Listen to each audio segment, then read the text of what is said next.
ക്രിസ്തുയേശുവിൽ എല്ലാ പ്രിയപ്പെട്ടവർക്കും വന്ദനം. അനുഗ്രഹീതമായ ഒരു ദിനം കൂടെ നമുക്ക് ദാനമായി നൽകിയ കർത്താവിന് നന്ദി പ്രകാശിപ്പിച്ച് നമുക്ക് ഒരുമിച്ച് തിരുമുഖത്തേക്ക് നോക്കാം. ദൈവശബ്ദത്തിനായി കാതോർക്കാം. നഷ്ടപ്പെട്ടതിനെ, അലഞ്ഞു തിരിഞ്ഞു പോയതിനെ തേടിയെത്തി മടക്കിക്കൊണ്ടുവരുന്ന യേശു കർത്താവിൻ്റെ സ്നേഹത്തെ ഓർപ്പിക്കുന്ന ദൈവത്തിൻ്റെ ശബ്ദം ഇന്ന് നമ്മോട് ഇടപെടുന്നത്. പ്രിയപ്പെട്ട സഹോദര, സഹോദരി, മിത്രമേ, നീ ഏതെങ്കിലും നിലവാരത്തിൽ കുടുങ്ങപ്പെട്ടു പോയിരിക്കുകയാണെങ്കിൽ, എവിടെയെങ്കിലും ലക്ഷ്യം തെറ്റി ഉഴലുകയാണെങ്കിൽ, ഏതെങ്കിലും ബന്ധനങ്ങളിലോ പിശാചിൻ്റെ അവകാശങ്ങളിലോ അടയ്ക്കപ്പെട്ടിരിക്കുന്ന അനുഭവത്തിലാണെങ്കിൽ, എന്തു ചെയ്തിട്ടും ഒരു ഉയർച്ച കാണാൻ കഴിയാതെ നന്മയുടെ വഴിത്താരകളിൽ നിന്ന് മാറി സഞ്ചരിക്കുകയാണെങ്കിൽ, ഇന്ന് പകലിൽ ദൈവത്തിൻ്റെ ആത്മ നമ്മെ ഓർപ്പിക്കുന്നത്, നമ്മെ തേടിയെത്തി നമ്മെ വിടുവയ്ക്കുന്ന യേശുവുണ്ട്. ആ യേശു കർത്താവിനോട് നിലവിളിക്കുവാൻ ഒരുക്കമാകുന്നുവെങ്കിൽ, നമുക്ക് വേണ്ടി നമ്മുടെ ശബ്ദം കേട്ട്, ആടിൻ്റെ ശബ്ദം കേട്ട് ഇടയനടുത്ത് വന്ന് വിടുവയ്ക്കുമെന്ന് തിരുവഴുത്തിലൂടെ നമുക്ക് ഉറപ്പ് നൽകുകയാണ്. നമുക്കേവർക്കും അറിയാവുന്ന ദൈവത്തിൻ്റെ വചനമാണ്. ഗദർദേശത്തുള്ള ഭൂതഗ്രസ്തനെ സൗഖ്യമാക്കിയ യേശു കർത്താവിൻ്റെ അത്ഭുതകരമായ കരുണയുടെ കരം.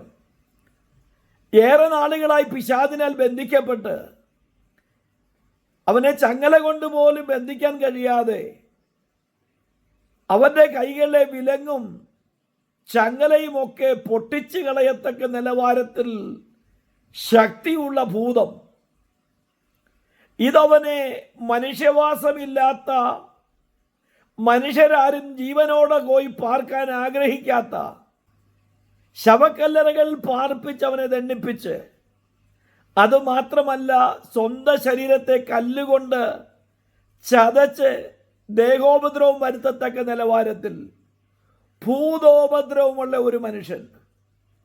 ഈ മനുഷ്യൻ ഇവിടെ പാർക്കുന്നത് അനേക നാളുകളായിട്ടും അവനെ വിടുവെക്കുവാനോ അവൻ്റെ അടുക്കിലേക്കോ ആരും വരാൻ കഴിയാതിരിക്കുമ്പോൾ, യേശു കർത്താവ് ഗദർദേശത്തേക്ക് വരുന്നത് മറ്റൊന്നിനുമല്ല, കുടുങ്ങിപ്പോയതിനെ, അവകാശം വെച്ചിരിക്കുന്നതിനെ, ബന്ധിച്ചു വെച്ചിരിക്കുന്നതിനെ അഴിച്ച് പുറത്തു കൊണ്ടുവരുവാനാണെങ്കിൽ, യേശു അവനെ സൗഖ്യമാക്കി അവൻ്റെ മേലുള്ള ഭൂതത്തെ പുറത്താക്കി സുബോധമുള്ള മനുഷ്യനായ യേശുവിൻ്റെ പാദാന്തിക അവൻ ഇരുന്നത് പോലെ, എന്നെ കേൾക്കുന്ന പ്രിയപ്പെട്ട ദൈവത്തിൻ്റെ പൈതലേ, ഒരാട് ഇടയനിൽ നകന്നു പോയാൽ, മാറിപ്പോയാൽ, നഷ്ടപ്പെട്ടു പോയാൽ, അത് നിലവിളിക്കുമ്പോൾ അതിന് നിലവിളിയുടെ ശബ്ദം കേട്ട് ഇടയൻ ഓടിച്ചെന്ന് അതിനെ മടക്കിക്കൊണ്ടുവരുന്നത് പോലെ, ഇന്ന് നിങ്ങളായിരിക്കുന്ന ഏത് കുടുങ്ങിയ അവസ്ഥയാണെങ്കിലും,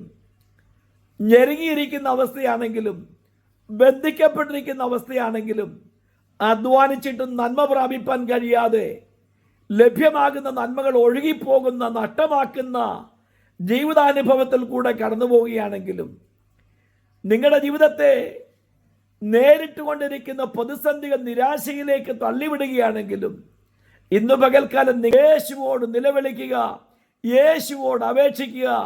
കർത്താവ് എനിക്കും നിങ്ങൾക്കും വേണ്ടി വന്ന് നമ്മെ വിടുവെച്ച്, നമ്മെ അത്ഭുതമാക്കി, നമ്മെ ജയമാക്കി, സുരക്ഷിതരാക്കി മാറ്റാൻ അവൻ്റെ കരം ശക്തമാണ്.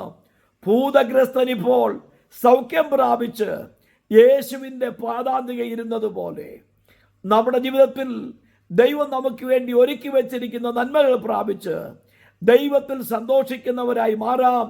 വീട്ടടങ്കം സന്തോഷിക്കുന്നവരായി മാറുവാൻ കർത്താവ് നമ്മെ ഇടയാക്കട്ടെ. നല്ലൊരു ദിനം ആശംസിക്കുന്നു. God bless you all.